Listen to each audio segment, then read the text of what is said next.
Welcome to Spirits Podcast, a boozy dive into mythology, legends, and folklore. Every week, we pour a drink and learn a new story from around the world. I'm Amanda. And I'm Julia. Now, Amanda, when I say round table, you say what? I say we dance whenever we're able. We do routines and ballroom scenes and footwork implicable. We dine while here in Spamalot and Camelot. We eat ham and jam in Spamalot. Oh, okay. Fair enough. The combination of like Camelot and the round table is pretty indivisible, right? Yep. It certainly feels that way. Yes. I like that it is so symbolic and so representative of Arthur's court. And Julia, ever since I learned a few episodes in this series ago that the round table was literally a table so big they made a room for it, I have not felt more related to Arthurian folklore in my entire life. What's more millennial than inheriting a single piece of good furniture and being like, you know what? This is my style now. Yeah. I mean, that is true. You're like, I would never spend the money on this. Well, thank God I have it now. Did I need a credenza? No. But is that the only piece of furniture that survived my shitty 90s childhood home? Yes. And it probably will be the thing that you die with in your home. Millennials sound off. Well, Amanda, I'm really glad that you bring that up because I do think that the round table is a thing that we can spend a whole episode on. And hey, we're going to. Yay! So we're back with our Arthurian series. I don't have a fun title for this one again. How about Round the Table? Round and round we go, colon. I'm going like academic paper style now. Gotcha. Gender, homosocial friendships, and witch undertones in Arthurian legend. I think maybe we can get to a couple of those at least. Love it. You might remember we touched on the round table last episode in relation to our girl, Queen Guinevere. But there is a lot more to the round table as both a trope, but also a literal piece of furniture. So this week we are going to dig a little bit further into what this table is, and more importantly, what it represents in the larger Arthurian legend. Let's go. Starting off, if you are listening to this episode, you probably already have an image of the round table in your head. So Amanda, when you're picturing the round table, what are you picturing exactly? I'm picturing like dark wood, gigantic conference table. Before you taught me that it could seat literally 100 people, I was probably picturing one that could seat like 30, like the most gigantic conference table you've ever seen, but in a sort of like rough hewn, like rough wood type of style. I guess I never thought about how it was literally constructed, but I would certainly assume it was like many planks of wood glued together or forced together and not like a giant tree. Okay. All right. Fair enough. So what's interesting is we don't necessarily like get a good representation of how it is constructed and sort of like what it is constructed out of, but we will get to sort of the various styles of round table that we see in a bunch of different Arthurian, not only lore, but also art. So when we're talking about the round table, we are talking about both a literal table, and that's what we tend to assume about the round table is that it is a literal table. But it is also a metaphoric representation of Arthur's court. And even broader than that is what he wanted his reign and rule to be about. So what we do know is that it doesn't appear in the first story about Arthur, but once it enters the canon, it becomes one of these central metaphors for Arthurian legend. So we talk a lot about, for example, chivalry in these Arthurian legends, right?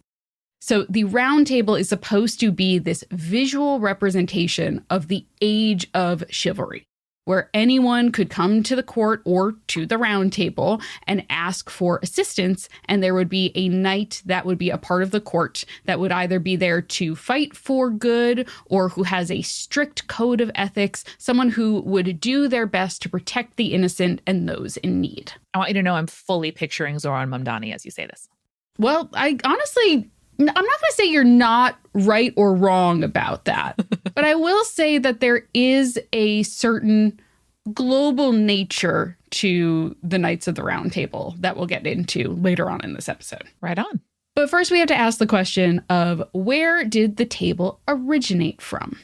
In terms of sources, It is not, in fact, Geoffrey of Monmouth, which is a little surprising because he is the origin for a lot of our Arthurian legend, right? He gets up in there. He has set up a lot of the basics about the myths, but Geoffrey doesn't mention the Round Table at all in his Historia Regum Britannia. However, the source that does first mention the Round Table is inspired by Geoffrey's writing, since he managed to really kind of popularize the legend and helped it grow not only in England, but in France as well. He's the Dan Brown of English history, if you will. Not quite right, but sure did popularize it. Right.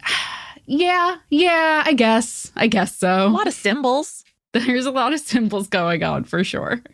I'm trying to think of another good example of what that is.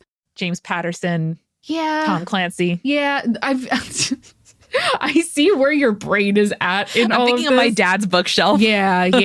I don't have a good example, so we'll just stay with the Pattersons and the Dan Browns of it all. This writer, whose name is Robert Wace, was a Norman poet from the 12th century. So in 1155, he wrote a text that was called Roman de Brute, and it was almost exclusively a retelling of Geoffrey of Monmouth's account of Arthur's story, but with the addition of some honestly fairly minor details. Like, you would think, like, oh, this guy is basically word for word retelling Geoffrey of Monmouth's version with like a couple of little things, but those little things become extremely important.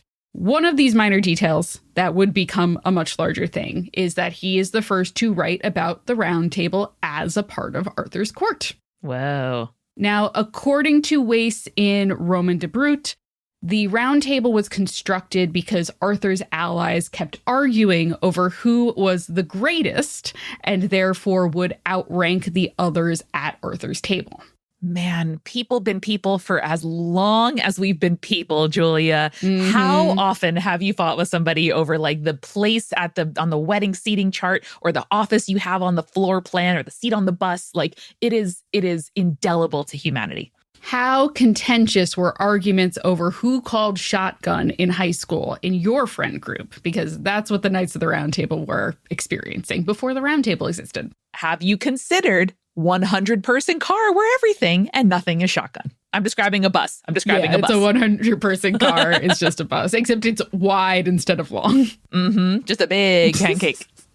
Basically, in order to eliminate this infighting, a circular table was chosen so that no position would be more prominent than the others, and no lord would be unsatisfied with his place.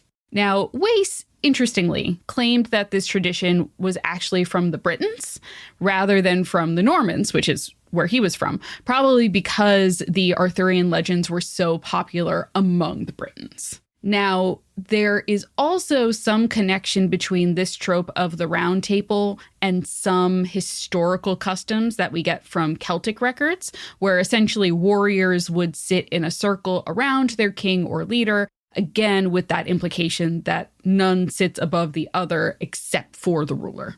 Mm-hmm. Makes sense, right? Totally. It's like when you have a bunch of children.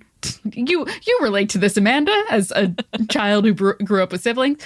But when you have like a bunch of kids and you get one of them a gift, so that you have to get all of them a gift. Yeah, Julia, imagine two of them are twins, and so rightfully expect gifts when the other one gets a gift. And then me and Cece are like, what the fuck? Honestly, yeah, that's exactly it. Except you're all knights and lords who have swords and have a sense of code and dignity, I guess. Not relatable, but I'll go with you.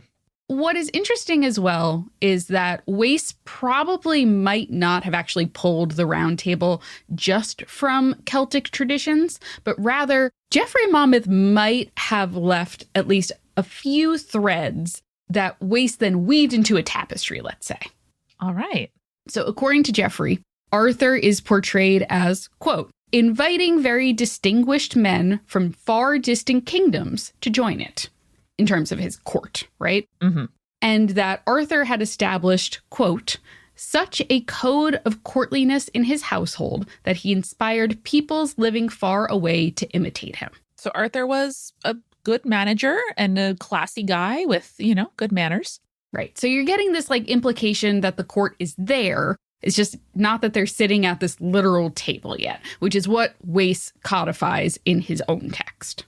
fascinating. I would have, Julia, if you had asked me at the beginning of this series to name like 5 things about Arthurian legend, sword and round table would be 2 of those 5. Right. And it's wild that they're not in the first, like, really codified tellings of Arthur's story. It's a lot of the stuff that we now are like, yes, this is the Arthurian canon, are added a lot later. Man, history is such a function of the whims and desires and needs of the present, man. In fact, Amanda, here is Wace's original description of the Round Table. Ready?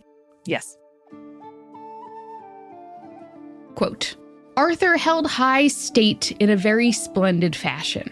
He ordained the courtesies of courts and bore himself with so rich and noble a bear that neither the emperor's court at Rome nor any other braggart of by man was accounted as aught beside that of the king.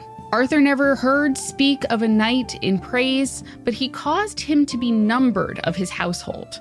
Because of these noble lords about his hall, of whom each knight pained himself to be the hardiest champion, Arthur made the Round Table, so reputed by the Britons. This Round Table was ordained of Arthur that when his fair fellowship sat to meet their chairs should be high alike, their service equal, and none before or after his comrade. Thus no man could boast that he was exalted above his fellow, for all alike were gathered round the board, and none was alien at the breaking of Arthur's bread. At this table sat Britons, Frenchmen, Normans, Angevins, Flemings, Burgundians, and Lothairian. End quote. Wow.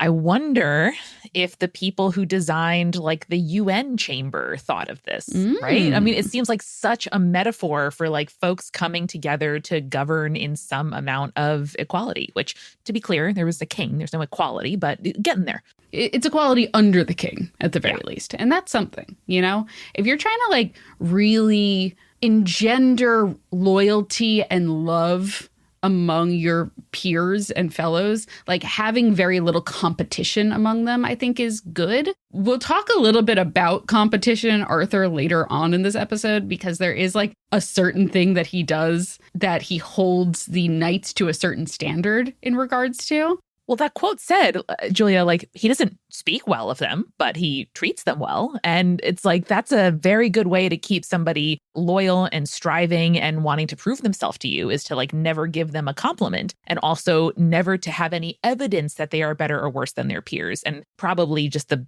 anxiety of like, I gotta show myself off here. Yes. So keep that in mind, though, because it is going to be a interesting little twist that he does on there to, I would say, inspire healthy competition among the knights. I'm nervous. So next up, the Round Table is picked up by an English poet named Wakeman, who wrote a series of poems about Arthur and specifically the knights that made up the Round Table. A fun fact for you, actually, Tolkien was a big fan of Wakeman. He considered him very important to the documentation of early English legends for later scholars. As you can imagine, that also helped to inspire a lot of Tolkien's work, right? That guy loves a group of guys. That guy does love a group of guys. And I mean, you'll see that a lot of the Arthurian writers and poets refer to the Knights of the Round Table as the Fellowship of the Round Table. And you're like, that's that word. That's that word that Tolkien used. Julia, you know what a round table looks like? A ring. A ring. This is literary analysis, baby. Keep that in mind. That will be important. Okay. Wakeman's work is known as the Brut, which is inspired by the fact that it is his own interpretation of Wace's Roman de Brut. Now, he added a couple more details. Mostly it's like stuff related to the birth of Merlin, for example, as well as when Arthur is taken to the island of Avalon after that final fatal battle in which he is mortally wounded. In this version, he is supposedly healed on the island of Avalon. It's the AU that everyone wanted. But importantly for this episode, he added more information about the origins of the Round Table. So here's his description of the Round Table and how it came about, right? Quote, "Afterward, it is saith in the table that the king went to Cornwall." Oh, sorry, I didn't expect a Cornwall mention. Okay. "There he came to him anon one who was a crafty workman, who met the king and fair him greeted, Hail be thou, Arthur, noblest of kings. I am thine own man. Through many land I have gone. I know of tree works, wondrous many crafts. I heard say beyond the sea new tidings, that thy knights gan to fight at thy board. On a midwinter's day many there fell, for their mickle mood wrought murderous play. Okay, Shakespeare. And for their high lineage each would be within. But will thee work a board exceeding fair, that thereat may sit 1,600 or more, all turn about, so that none be without and within, man against man. And when thou wilt ride, with thee thou mightest it carry, and set it where thy wild, after thy will. And then thou needest never fear to the world's end, that ever any moody knight at thy board may make fight, for there shall be high by even with the low. So that's all this craftsman said. And then it continues. Timber was caused to be brought, and the board to begun. In 4 weeks' time, the work was completed. One, I love how this is a fishing story that has gone from 100 people to 1,600 people. That's crazy. Girl. Yeah, okay. So 2 things that are important to pull from Layman's description. First off, well, 3 things. First off, he's like, okay, this guy is saying, I've kind of like seen into the future. And if you're not careful, all these knights that you're bringing into your court are going to start fighting and killing each other for like the sake of being closer to you. You don't want that to happen. So I'm going to build you this table. Now this table is going to sit more than 1,600 men. And also, you better bring it with you wherever your ass goes. Exactly what I'm saying. Okay, so King Arthur now is supposed to travel with this table wherever he went. That's crazy. You know, I feel a little bit bougie, Julia, packing for a trip at the time of recording. I'm about to go to London. And I'm like, do I bring my bedside humidifier? Like, is that a crazy thing to do? No, I'm not bringing a 1,600 person table. I can do whatever the fuck I want. Okay, yes. So like, that's what I'm saying is, first off, moving as a regular person is already a pain in the ass. Yes. We were talking about your credenza earlier. Imagine trying to move with that across the country several times, right? Every time. No. And also, moving a king's court, historically, a huge to-do, right? Yeah. Now you're trying to do it with a table that is supposed to sit 1,600 men. That's insane. But Julia, it's the get-along table, okay? Yeah. It's like the get-along shirt. It's the get-along table where you all sit and you are all equal and nobody is daddy's favorite and nobody is daddy's least favorite and we can all just protect daddy. It's so much. Like later I'm going to tell you about a real like round table that is 18 feet in diameter and weighs more than a ton. That's what I would expect when we talk about a round table. And that's what we're saying. This one is supposed to sit 1,600 men. No, unless it is like bound together by like ingenious, like tongue and groove joints and you can take apart 1,600 individual boards. Even that's crazy. Now, I mean, like this is the guy that Tolkien likes. And Tolkien also really likes Norse mythology. And there's a lot of like, dwarven craftsmanship that happens in Norse mythology that is like magical. So like maybe those 2 things are combining a little here, but I kind of doubt it. I don't know, man. It's if we had like the sword and the stone that only the purist could pull, maybe there's like daddy's favorite knight can lift this table or shrink it down or make it like pocket sized because that shit is crazy. Maybe. Who can say? So from Layman's portrayal, we can skip forward to Mallory's Le Morte d'Arthur, which probably has the most complete and coherent account of the Round Table. This is the one that really solidifies it as a trope that is expected when it is included in Arthurian lore. If this sounds familiar to you, it is because this is the one that we mentioned in the Guinevere episode. Because in this story, the Round Table was part of Guinevere's dowry. Now, as you might remember, the Great Round Table was originally made by Merlin at the request of Arthur's father, Uther Pendragon, before Arthur was even born. Now, according to Mallory, the table was, quote, round in the likeness of the world. Oh, You mean they knew the world was round back then? Listen, we knew the world was round really, really, really early. Just to clarify for most people who are listening to this, who maybe are not historians, we knew.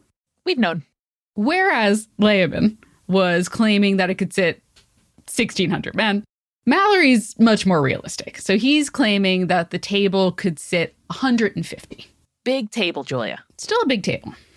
Now, on the day of his wedding to Guinevere, Arthur asks Merlin to find sufficient knights, quote, which be of most prowess and worship, unquote, to fill at least 50 seats. So just 50 to start, right? So he has plans to fill the whole table eventually. And according to Mallory, quote, this Merlin did, and 50 more came with Leo de Grance, which is Guinevere's dad, by the way, so that 100 sat down together at that table on the first day. And when they had done homage to Arthur, they returned to the hall where the round table stood and found that on the back of each chair was a name set there in golden letters. That's right.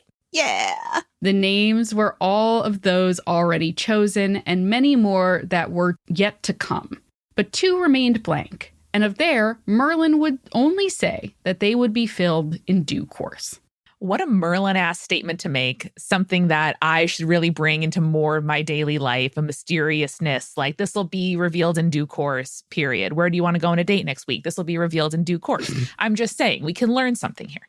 That is true. That is true. A little bit of mystery in life is good, like, happy training for anxiety brain, I think. Yes, it is. Where, like, sometimes Jake will be like, I have a surprise for you. I'm like, you can't tell me that because now I'm just going to obsess over what the surprise possibly could be. Is it a good surprise? Is it a bad surprise? Do I need to act surprised when you give it to me, even though you told me already that there's a surprise happening? He's like, but baby, I just taken you to a new restaurant.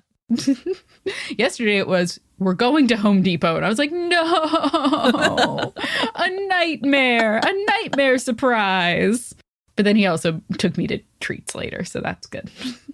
Yo.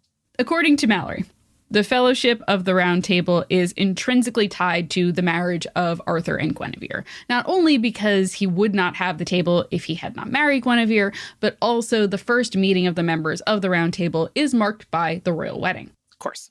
And that also, keep in mind, royal wedding tied to Round Table, going to be important later when we talk about the legacy of the Round Table. All right.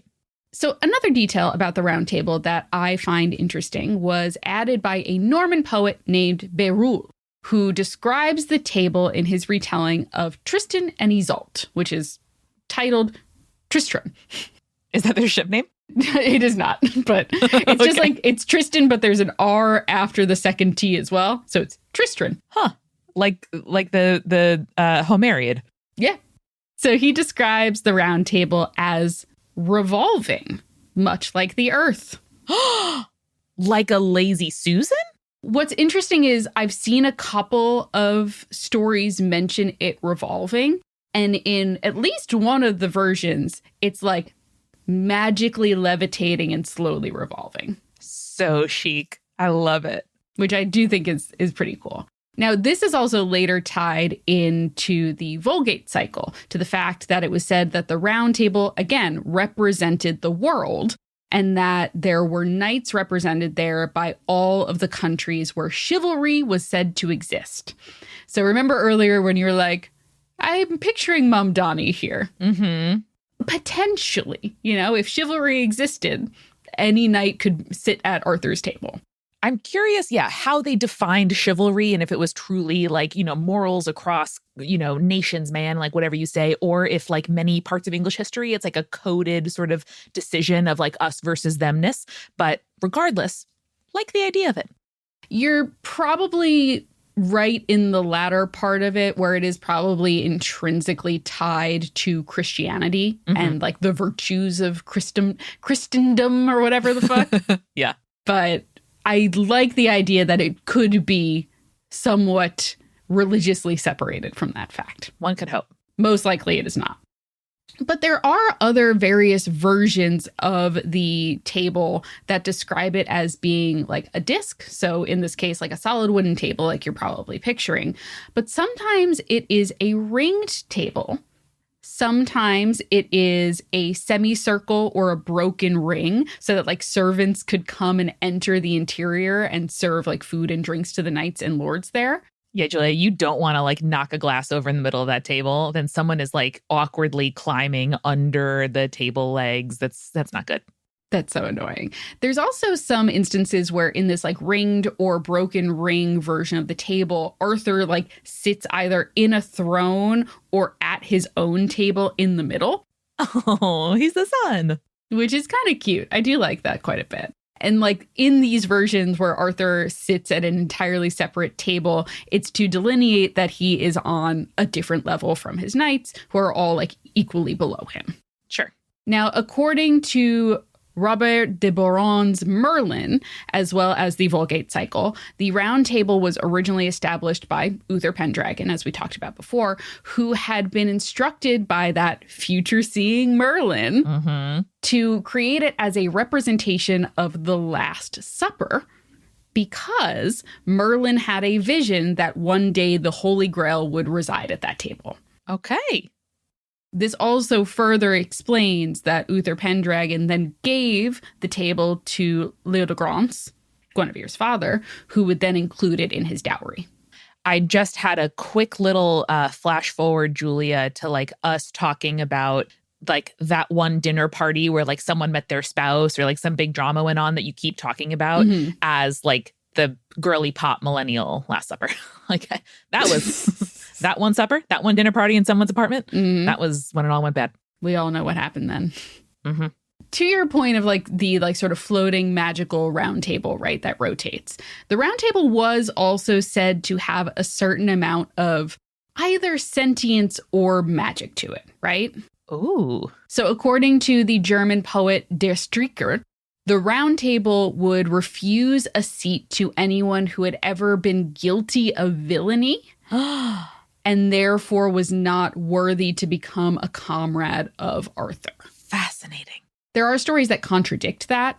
You might remember there's some wild stuff that the knights were doing in our Guinevere episode, for example. I think it's safe to say that it's probably not true. And there's also an additional thing that you'll learn later on in the episode about knights who were doing villainy and then redeemed themselves and joining the round table.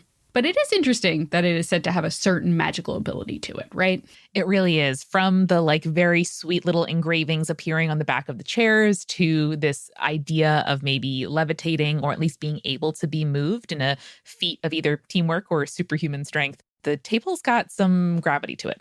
It does. Now, I really want to talk about some stories that center around the round table. See what I did there? Oh, just as soon as we grab our refill. Oh, Julia, the pitcher is across the table. Julia, you're 1,500 people away from me. Can you bring me the sangria? It's going to rotate. It's fine. Okay. Hey, everybody, it's Amanda, and welcome to The Refill, where I would like to thank two of our smartest and most beautiful conspirators, Allie and Jenna, because Allie and Jenna have just signed up for a free trial over on the Patreon. And that means that they get a whole week to access all of the benefits that our Patreon has to offer. They can listen to the bonus Urban Legends episode that just came out on Friday. An all-timer, y'all. I recount some of my sister's creepy dreams. It's going to be amazing. Then you can decide for yourself. Like, no pressure, no obligation. You can see it. And if you like it, you can stick around. Like our supporting producer-level patrons, Alicia, Hannah, Scott, Anne, Matthew, Lily, and Will. And our legend-level patrons, Captain Jonathan, Malachi, Cosmos, Audra, Sarah, Bia, Miep, Scotty, Morgan, Rico, Like, Chibi Yokai, and Smoliv. Thank you so, so much for supporting the show. We would not be able to do this every Wednesday without you. And if you listening, yes, you right now, would like to try, absolutely no obligation, some of the benefits that we have over on Patreon, you should join us for free, patreon.com/spiritspodcast. Lots of great stuff happening over in the Multitude verse. First of all, a happy book release day to Isabel J. Kim, whose novel Sublimation has been blurbed by the best sci-fi writers in the world, because she is one of the best sci-fi writers in the world. And hey, she's right here, a multitudinous host, and we are so proud of her. So congrats, Isabel J. Kim. Go check out Sublimation from your local library, or go to spiritspodcast.com/books, where you can buy a copy of Sublimation while supporting local bookstores and Spirits, a real triple play. We are also so excited to make sure you know all about Dreaming Against the Machine, which is the newest member show here in the Multitude Podcast Collective, hosted by Dr. Adam Becker, who's an astrophysicist and journalist, who is trying to figure out what a better future might look like for all of us. So Dreaming Against the Machine is a show about envisioning a realistic and hopeful future. And every single week, Adam and a guest have an earnest, entertaining conversation about possible futures through the lenses of history, science, and culture. In a world where tech oligarchs and their power fantasies are driving visions of what the future can be and who it can benefit, Dreaming Against the Machine aims to take back the terms of this public conversation about what our world can be. If, like me, and hey, like all conspirators, you are interested in the stories we tell ourselves and how that shapes the world around us, I think you're really going to like Dreaming Against the Machine. So go right on into your podcast app, search Dreaming Against the Machine, and subscribe now. New episodes every Tuesday. We are, as usual, shining a spotlight on some local businesses and mutual aid efforts in Minneapolis that benefit immigrants, protesters, and activists.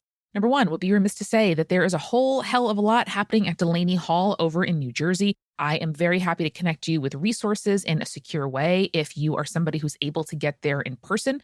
If you also want to help contribute, I'll put some links in the description of mutual aid orgs, then frontline organizers that are putting resources to use, trying to liberate our neighbors from unjust and illegal detention. Over in Minneapolis, Cafe Marguerite is continuing to do the good work. This is a wonderful cafe, coffee house, local community spot that really drives connection in the Northeast Minneapolis Arts District. For them specifically, they have a gift card that you can contribute to online. That is their free, no questions asked community food and drink fund. If someone comes in, is hungry, is thirsty, needs something to drink or eat, and there's a balance on that gift card, they serve the neighbor, no questions asked. You can help reload that gift card by going to cafe-marg.com. Click Order Online and scroll to the bottom for the Solidarity with Staff and Community page. All those links are in the description, and we highly recommend, if you have some money to spare, help your neighbors in New Jersey, help your neighbors in Minneapolis, help your neighbors near you. No one is looking out for us but us.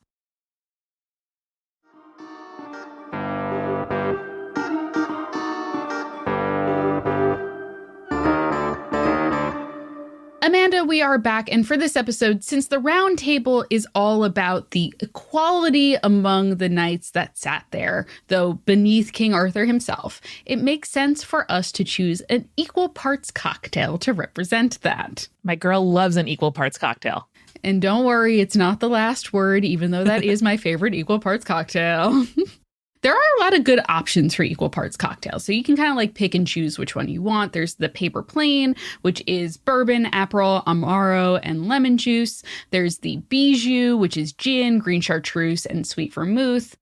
But instead of that, for us, I am going to choose one of my favorites, which is, in my mind, very spirits coded, even though it isn't Arthurian coded. And that is the Corpse Reviver #2.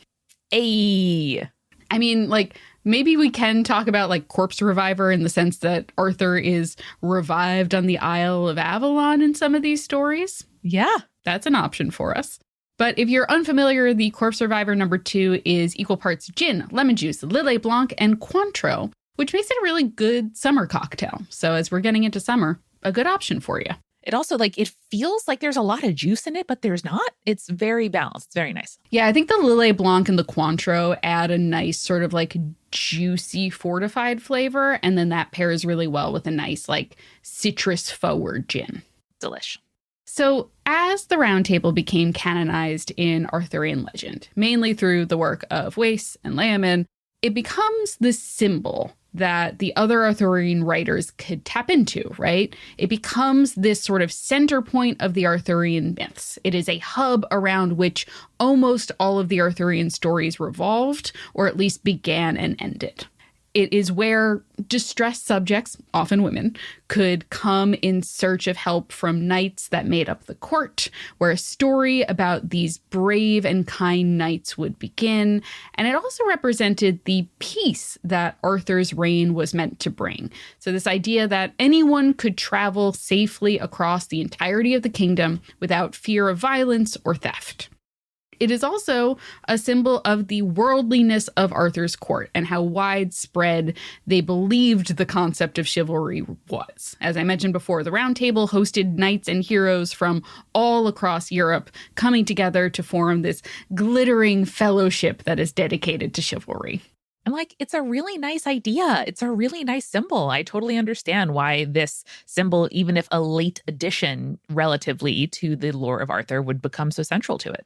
Yeah, there's a reason that these authors were like, oh, a symbolic table where everyone is equal and the knights are like doing good deeds and whatnot. Of course, you're going to include that in your story. I mean, politicians say every year here in the 21st century, like, we all deserve a seat at the table or whatever. Like, that is harkening back to the table. Yeah. And it also makes me think of in fan fiction where you can tell that fanfic writers are reading other fan fiction. Oh, yeah. And then something like that was created in a fan fiction becomes canon. And then when that isn't canon in the show, you're like, oh no, they didn't know that actually that character's off-screen unnamed daughter is named this, not that.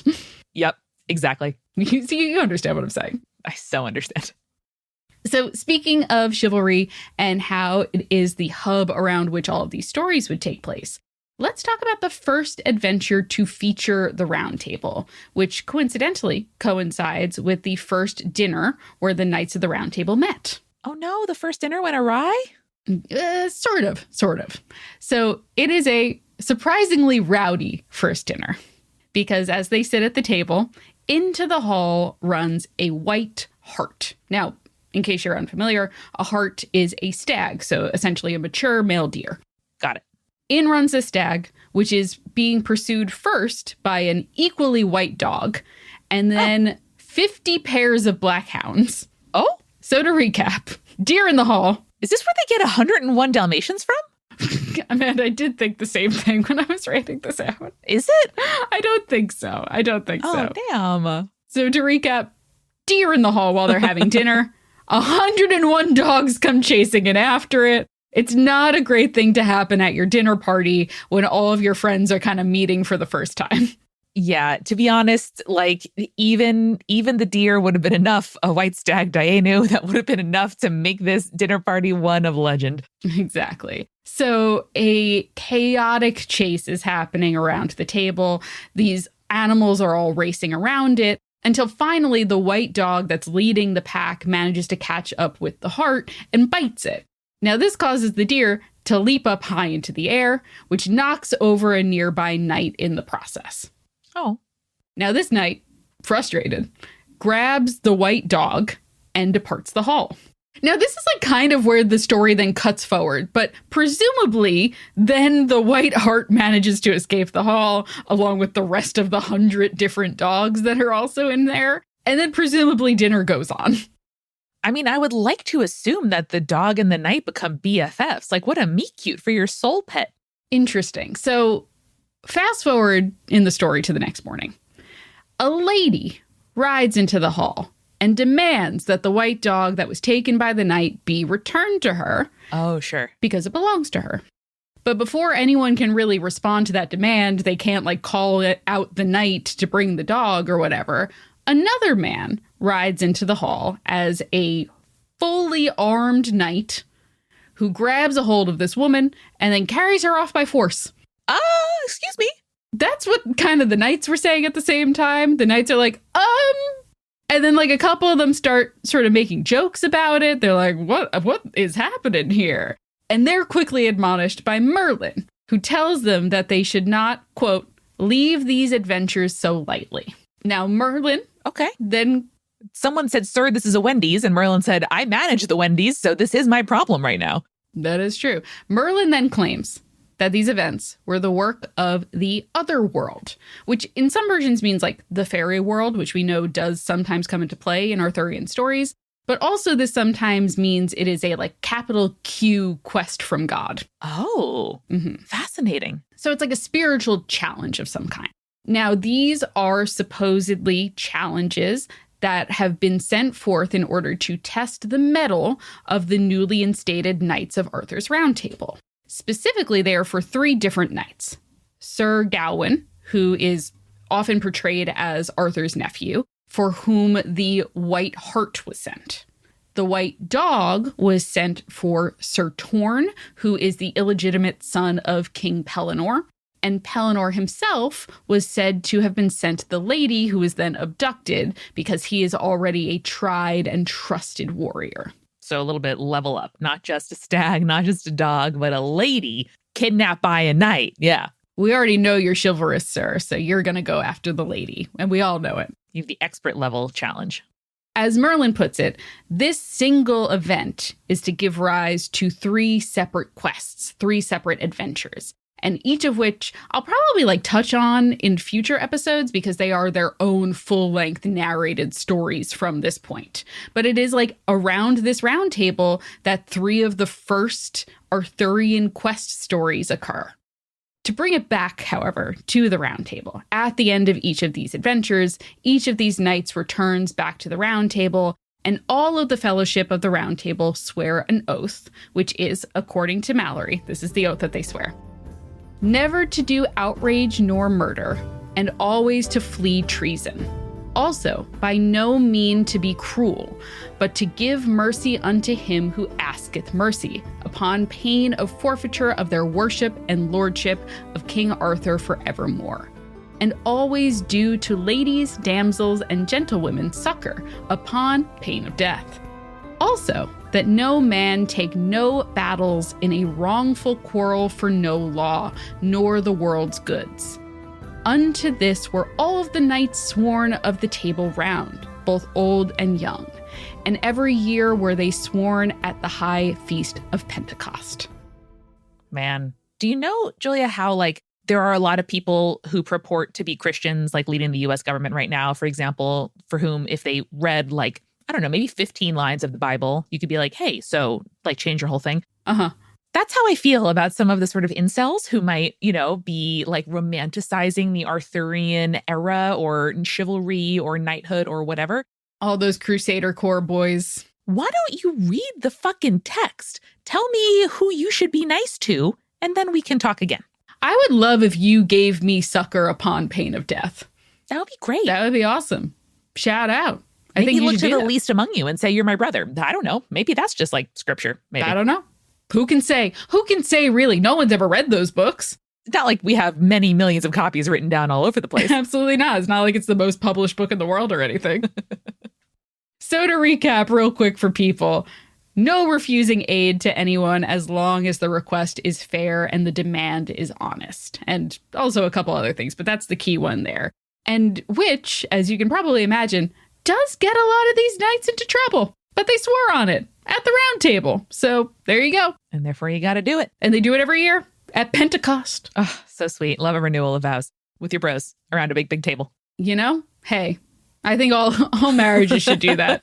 Just a bunch of bros around a big table swearing that they'll die rather than not give succor to a woman. And don't have a wrongful quarrel for no law nor for world's goods. That would help a lot of us. That would. It truly would. I got your back, bro, but this is a wrongful quarrel. Okay, sorry. I'm done. No, you can keep going.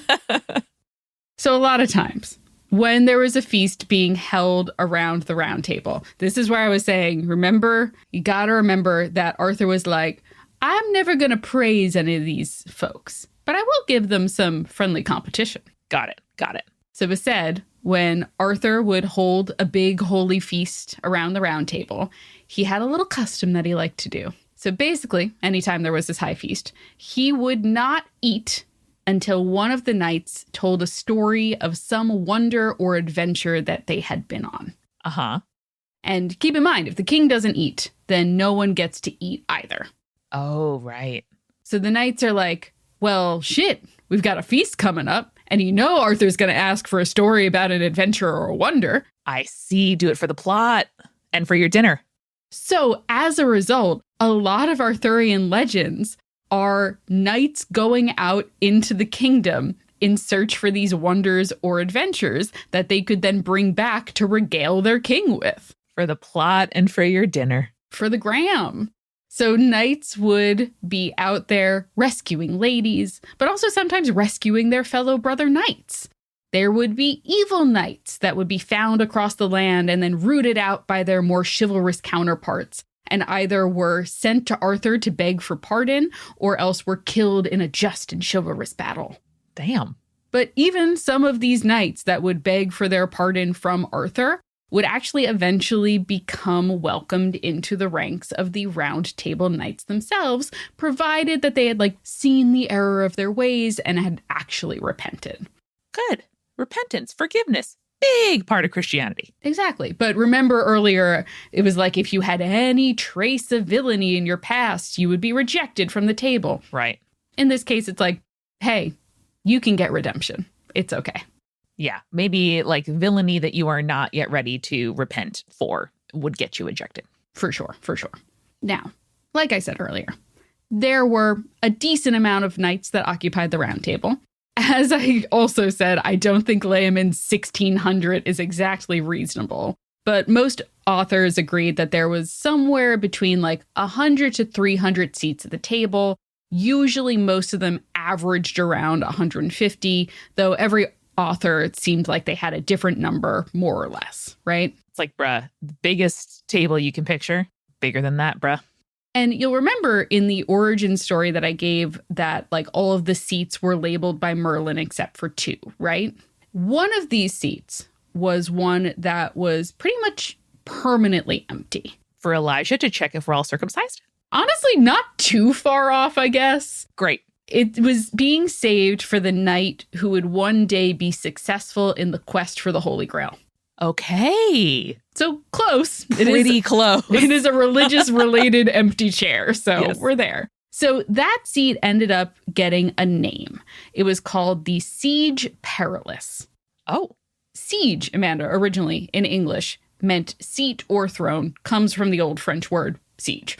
Now, we get our modern meaning of the word in English as in to siege a castle or something like that, from the fact that an army would sit outside or before a fortress, stopping anyone from entering or exiting.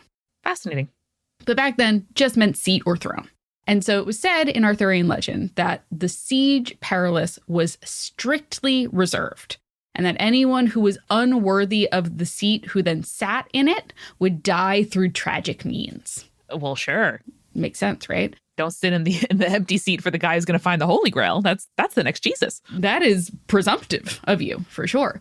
So this theme of the sort of dangerous seat, or a seat that tells you if you're not worthy of it, has some origin in Welsh and Cornish mythology, but also can be specifically tied to this Celtic kingship ritual that we don't have a lot of surviving documentation on, but some scholars think is tied to this Irish stone, which is known as the Fáil, or the Stone of Destiny, or the Speaking Stone. It has a couple of different names. And it was said to have roared.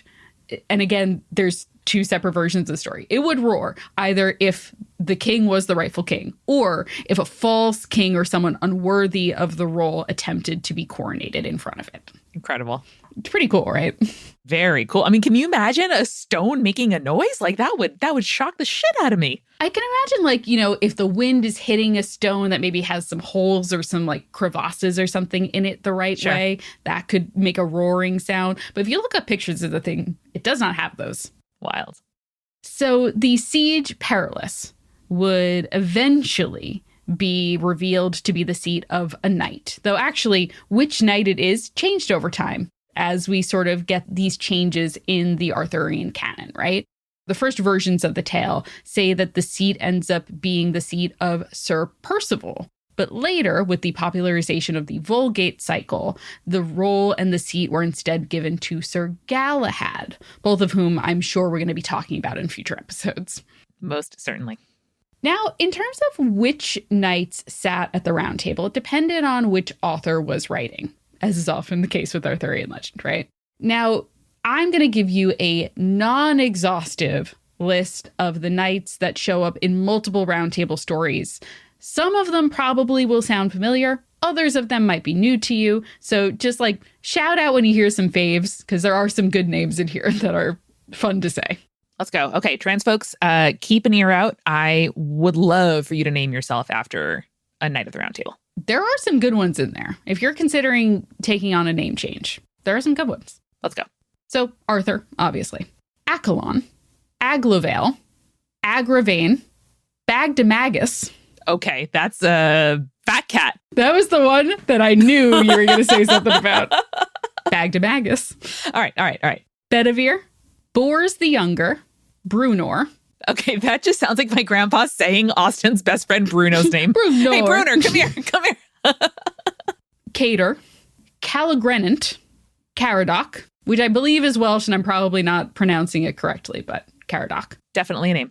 Cloudin, Constantine. Great. More trans boys named Constantine, please. Dagonet, Dinadan, or Dinadan, Ector/Hector, Elian the White. A name. Eric, but it's spelled with 2 E's. E-R-E-C. Huh.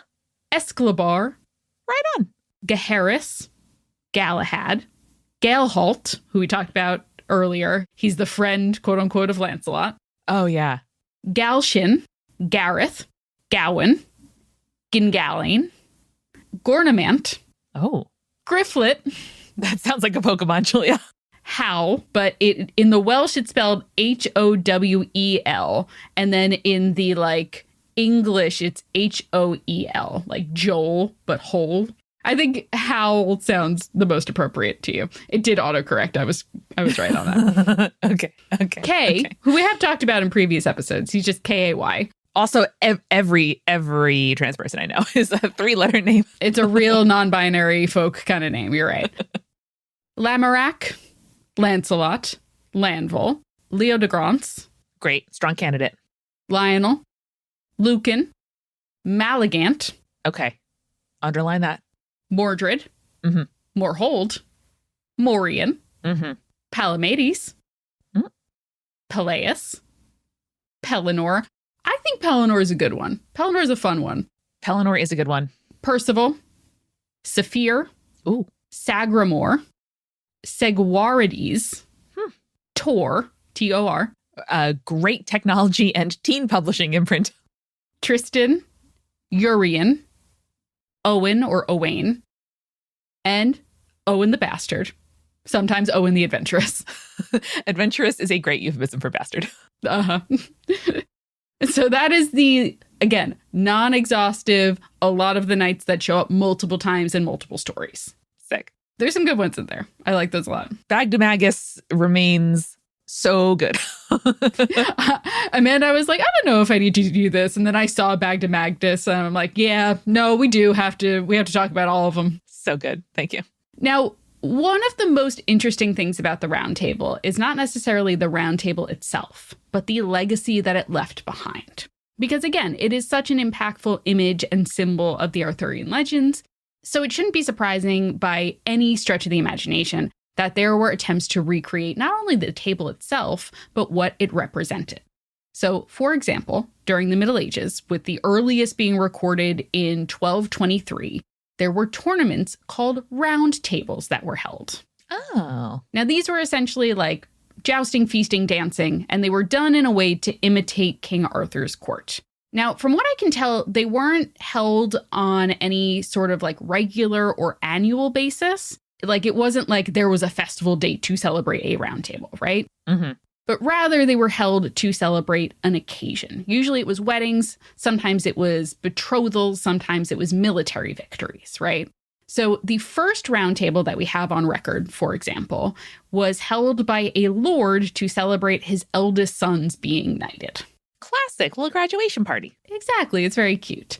Now, these were pretty elaborate affairs. Like I said, there was jousting, usually with blunted weapons because it isn't fun if someone dies at your celebration. Word. And there was also costuming, which I think is fun. So celebrants would dress up often as Arthurian knights, popular costumes being Lancelot, Tristan, and Palamedes, for example. Oh my God, so cute. Little fancy dress party, little ball. Yeah, exactly. And these were celebrated fairly widely throughout Europe. So from the 13th century to the 15th century, and in places like France, Spain, Germany, Italy, and of course, England and Scotland. Man, we really always have yearned for the good old days in a way. We really have. So some of the round table tournaments that we have the most records for are from King Edward I. So he notably held one to celebrate his marriage. He had another one after he returned from the conquest of Wales. And we have records of him also sponsoring these tournaments up until 1304, which was 3 years before his death by dysentery. No, it claimed another one. That's okay. Edward wasn't great. I don't mourn any king, Julia, especially not an English one. But one of the remaining artifacts that we have from his celebrations was known as the Winchester Round Table, which still hangs in Winchester Castle to this day. Wow. So it is 18 feet in diameter and weighs 1.2 tons. That's a lot. It's also decorated with the various names of the knights of the Round Table. Insane that a lineage or family could have a table that is, going on 700 years old, but wild. We also specifically know when it was commissioned and what it was commissioned for. So we know it was commissioned in 1290 to celebrate the betrothal of one of Edward's daughters. Wow. So he quite literally hosted these round tables, but he also commissioned a physical round table for himself. Wild. And he's not the only Edward to do so, because in 1344, Edward III swore an oath that he was going to restore the order of the Round Table, and that all of the knights in attendance on that day would be invited back on Pentecost to make their vows. Okay. Bold move. And it fully didn't happen. Oh, no. Mostly because he was busy raiding northern France by the time that Pentecost rolled around. And he's like, I got distracted. Are we all cool to just rain check this while we conquer France just once and for all? Everyone okay with that? So this round table, the second round table, never came to fruition, even though he really liked the idea of it. Who wouldn't, man? You're an English king. You're going to make another round table. No one tell Charles. We'll finish out this episode, as we often do for these Arthurian series, with a poem. Yay. This one being Thomas Love Peacock's The Round Table, or King Arthur's Feast, which is from 1817 and has some really beautiful imagery of Arthur and the Round Table at the beginning of the poem. It's a long poem. I'm only reading the first 3 paragraphs of it. So here we go. King Arthur sat down by the lonely sea coast, as thin as a lath and as pale as a ghost. He walked on the east and the west and the south with a tear in his eye and a pipe in his mouth. He said to old Merlin, who near him did stand, drawing circles, triangles, and squares on the sand. Sure, nothing more dismal and tedious can be than to sit always smoking and watching the sea. Say, when shall the fates re-establish my reign and help my round table in Britain again? Or again. Old Merlin replied, by my art it appears not in less than 370 years. But in the meantime, I am very well able to spread in this island your ancient round table, and to grace it with guests of unparalleled splendor.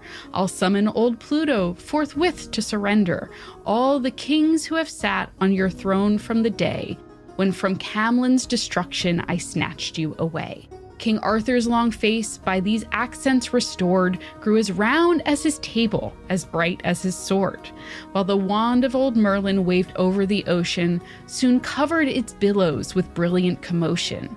For ships of all ages and sizes appearing towards the same shore were all rapidly steering, came cleaving the billows with sail and with oar, yacht, pinnace, sloop, frigate, and 74. Oh, those all sure are kinds of boats, Julia. They sure are. So it's this really kind of beautiful image of Arthur post his reign. This idea of Arthur is living an eternal slumber or rest until he is going to do the second coming again. Because he's definitely not Jesus. Don't worry about it. Which by my calculation is the year 2187. So, not that much longer to go. We won't be here, but let us know. Someone let us know if Arthur comes back in that year, because I'm very curious. Hit us up in the comments. The YouTube video will say posted 146 years ago. Let us know. So this poem goes on quite a bit more. And if you like it, definitely worth seeking it out. And look, I know doing a whole episode on a table seems like a lot, but I think that having a little bit more info on the Round Table and what it represents in the Arthurian stories is really important as we begin to dig a little deeper into the stories of the various knights. you kind of get a chance to see what standard they hold themselves to and how many of them are motivated to seek out adventure and wonder in a world where they have also like sworn to only do good, right? And I think no knight better represents that than the one that we are going to talk about next time in our Arthurian series. But you're going to have to wait to find out next time who exactly that is. What a cliffhanger. Well, Julia, I can't think of anybody else that I would want to sit next to me, not below, not above, but right next to me at any table we're at. Yes, and remember the next time you're slowly revolving around a table around your king, remember, stay creepy. Stay cool. Later, satyrs.